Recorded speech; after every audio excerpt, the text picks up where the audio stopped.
જય શ્રી કૃષ્ણ. આજે આપણે છે ને પંચકુટી દાળ બનાવવાની છે.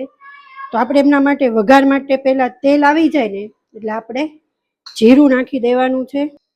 જીરું સંતળાઈ જાય ને ત્યારબાદ આપણે આખો મસાલો અને મરચી નાખી દેવાની છે, જેનો ટેસ્ટ બહુ જ સરસ આવે છે. હવે આપણે આદુ અને લસણની કટકી કરવાની છે, પેસ્ટ નથી કરવાની, જેનાથી ટેસ્ટ બહુ જ સરસ આવશે. તો આપણે એમને પણ સંતળાવા દેવાનું છે.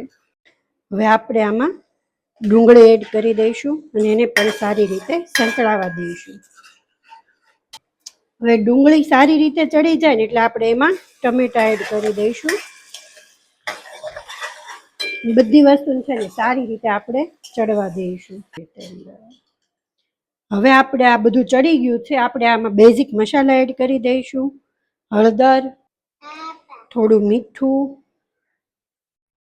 લાલ ચટણી, બધું ટેસ્ટ પ્રમાણે એડ કરવાનું છે આપણે. હવે છે ને આપણે જે દાળ બાફી હતી ને આમાં મેં 4 પ્રકારની દાળ લીધી છે. મસૂર દાળ નથી, એ મારી પાસે નહોતી એટલે મેં સ્કીપ કરી છે.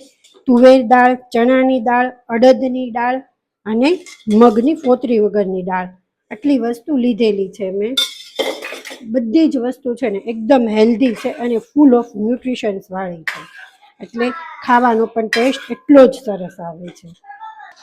આમાં મેં ગરમ મસાલો અને કાશ્મીરી મરચું એડ કરીને ગરમ તેલ કરીને એમાં લસણની કળી કકડાવી હતી અને હવે આપણે આમાં એડ કરી દેવાનો છે ઉપરથી વઘાર કરવા માટે. અને હવે એને મિક્સ કરી લઈશું.